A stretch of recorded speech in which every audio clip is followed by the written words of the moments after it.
Either this was gross incompetence or it was an inside job. I'm going to show you the evidence. And by the end of this video, I want you to make up your own mind, and I want you to drop me a comment down below. Was this just gross incompetence or an inside job? Because to me, there's no in between. Hey everyone, I'm Clayton Morris. You know, last night I was incredibly angry. Today I woke up even angrier as I was watching corporate media all say the same thing, almost as if they've been giving all the same talking points. We need to turn down the rhetoric. From CNN to Fox News to MSNBC to CBS Face the Nation, all of them. We need to turn down the rhetoric. Even Fox News had the balls to have on an assassin himself, Mike Pompeo, who has been confirmed wanted to assassinate Julian Assange, former head of the CIA. So you're going to ask the former head of the CIA responsible for the assassination of John F. Kennedy, which worked lockstep with the Israeli government to destroy and try to kill and destroy the USS Liberty. You're going to ask the former head of the CIA, and he's going to tell you on your air, we need to tamp down the rhetoric. Okay, no, we don't need to tamp down the rhetoric. We need to turn up the rhetoric. We need to be angry. As Americans, we need to be angry and demand answers. We had a whole January 6th hearing. Committee will be in order. Can we have an entire July 13th hearing now to get to the bottom of this with full transparency from these government agencies? I sure hope so. I sure hope so. So let's go through a lot of the unanswered questions today. I'm going to go through point by point by point. And again, at the end of today's video, I want you to let me know down below, is this an inside job or just gross incompetence? So let's start with the first one. Did the Secret Service rebuff the Trump campaign's requests for increased security? Now, that has been confirmed by a number of sources that, in fact, yes, the Trump campaign did request beefed up security, not only on his person, but also at his residences. But the failure here is absolutely catastrophic. And I got to tell you, the Secret Service should be very careful. I can tell you and absolutely confirm from the horse's mouth, from multiple people, not just one. And I saw Congressman Waltz text this out before on X. There have been repeated requests to increase the security footprint around not just the residences of Donald Trump, but the body itself. And they have been rebuffed. Like I said, I can tell you actual quotes. The Secret Service directors completely failed and candidly should resign today. However, the head of media relations and PR for the Secret Service today released a statement saying that that is untrue. He writes, this is absolutely false. In fact, we added protective resources and technology and capabilities as part of the increased campaign travel tempo. Okay, as part of the travel tempo. Really? Well, we know from Dan Bongino and other sources that, in fact, they did rebuff these requests. And, in fact, they didn't get the added security that they required. So that is a lie. That is an untruth.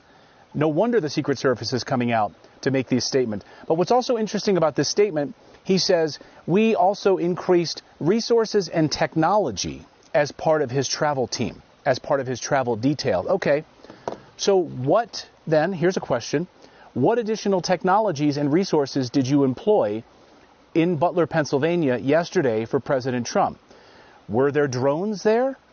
Did the sniper team have some sort of advanced technology that allowed them to protect President Trump? What were the additional resources and technologies that were used?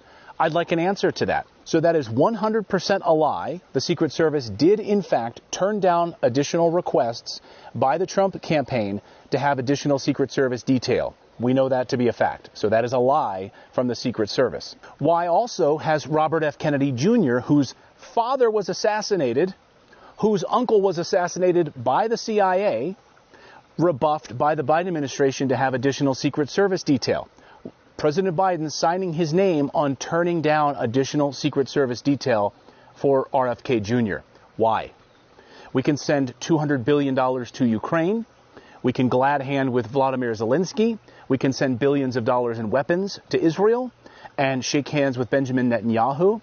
But when a person running for president of the United States whose uncle was assassinated and whose father was assassinated, he asks for additional Secret Service details and we can't provide it to him, something is going on. And remember that this is a Biden administration, which, as you pointed out, has refused to protect Robert F. Kennedy Jr., even when his father and his uncle were assassinated. The Democrats in the House actually introduced a bill to strip Donald Trump of Secret Service protection. I mean, these people are crazy. Okay, the other big questions we have, of course, about the shooter. So let's talk about the moments before the assassination attempt yesterday in Butler, Pennsylvania. Why in the world was this kid allowed to walk around the open fairgrounds with a rifle and then bring a giant ladder, we now know, to climb up the side of a building 150 yards away from the former president with a rifle, climb up a building with a ladder? Then eyewitnesses, who also confirmed this to the BBC, confirmed that they told police that they witnessed a man climbing a roof with a rifle, and he was army crawling on top of a white roof. They told the police this, and apparently they did nothing about it. Watch. So we walked up, and probably 5 to 7 minutes of Trump speaking, I'm estimating here, I have no idea, but we noticed a guy crawling, bear crawling up the roof of the building beside us, 50 feet away from us. So we're standing there, we're pointing at the guy crawling up the roof. And he had a gun, right? He had a rifle. A rifle. We could clearly see him with a rifle. Absolutely. We're pointing at him. The police are down there running around on the ground. We're like, hey, man, there's a guy on the roof with a rifle. And the police were like, huh, what? Like they didn't know what was going on. We're like, hey, right here on the roof. We can see him from right here. We see him. He's crawling. Of course, the bigger question we have is, why did the Secret Service not take the shot against this individual on the roof when they had the opportunity to? So let's paint a picture here and go through the timeline of exactly what happened. So the whole thing took about 6 minutes. The rally starts. 6 minutes later, Trump is shot. Here you see the Secret Service detail on the roof looking around, but they are stationed on top of the roof. Then about 6 minutes later, 42 seconds before the president is shot, they are now in a prone position, using their scopes, taking aim at this individual across 150 yards from where the president is speaking. They see him clearly. They know that he has a long rifle, and they do not fire upon him. So they're clearly looking at this individual across 150 yards with their sniper scopes. They see him. Police have already been alerted that there's a man climbing with a rifle on top of the roof. So 42 seconds before the president is shot, you can see the Secret Service sniper team, prone position, looking through their scopes in the direction of the shooter. This is after they had been notified by eyewitnesses, and the police had been notified by that individual I just pointed out to you that spoke to the BBC, that notified them of this individual on the rooftop climbing with a rifle, using a ladder to climb up a roof. Next thing you know, I'm thinking to myself, why is Trump still speaking? Why have they not pulled him off the stage?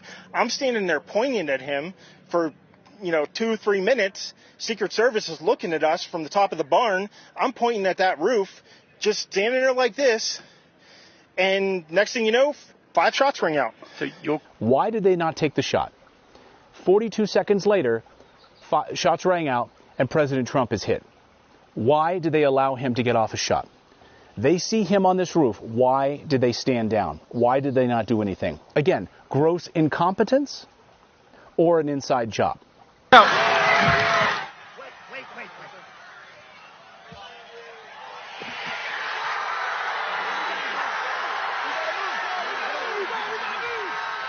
All right, now let's talk about the shooter.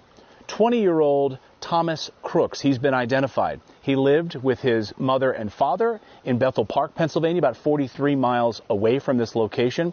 Thomas worked nearby at a local soup kitchen. We now know that both of his parents are professional counselors. That has been confirmed. They are professional counselors licensed in the state of Pennsylvania to practice counseling. I have a big question. Was this individual, Thomas Crooks, on any sort of antidepressants, any sort of SSRIs? The reason I ask that question, and I hope we'll get an answer, because he's not a minor, he's 20 years old, we should have access and be able to hear from the FBI whether or not he was on any kind of antidepressants. Almost every mass shooting in the United States over the last more than decade or so, starting with Columbine all the way up, have one thing in common. and that is antidepressants, SSRIs. Was this individual on an antidepressant, and who gave him the prescription for antidepressants?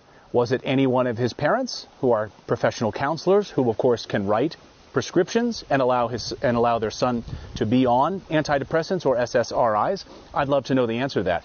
We also know that he had a large amount of explosives in his parents' house.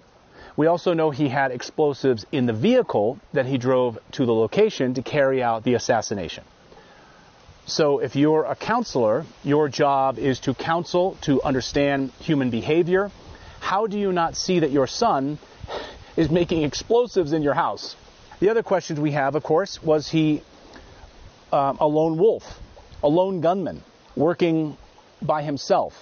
Mike Benz pointing out, cybersecurity expert Mike Benz pointing out that last night his Facebook, his Instagram, Thomas Crooks's Facebook, Instagram, and other social media platforms and YouTube channel were being wiped, and content was being removed. Who was removing this content? Was it the tech companies removing this content at the request of somebody in the federal government? I would love to know that. He's dead. Who's removing content from his social media accounts? Again, none of this is conspiracy theory. All of this has been confirmed by the evidence and eyewitnesses and law enforcement on the scene who are giving us this information. So let's recount. Why did the Secret Service, who had him in their sights 42 seconds before he fires on the president, not take the shot to take this guy out? They see a man with a rifle who's clearly not part of the Secret Service with a rifle on a rooftop. Why do you not shoot him? Why do you not take him out? Did someone tell the Secret Service to not take the shot? We'd love to know the answer to that. Why were eyewitnesses able to witness this individual climbing up a roof, using a ladder, carrying a rifle, and no one did anything about it? Why did the Secret Service rebuff the Trump campaign's requests for additional security, additional Secret Service detail? Why was that rebuffed? Should the director of the Secret Service be fired? Director Kimberly Cheadle. Another question we have, who's scrubbing Thomas Crook's social media accounts, removing content from his social media accounts? And another big question I have, was he on SSRIs? Was he on some sort of an antidepressant? Who prescribed that medication for him? And how far in advance were these threats known by law enforcement? Did the FBI have him on their watch list? Were they aware that he was building explosives in his parents' house? What information did they have ahead of time about this individual? All of this, I hope, will be explained to us, but will be revealed transparently. And the last thing that we should be doing is tamping down the rhetoric. We should be angry.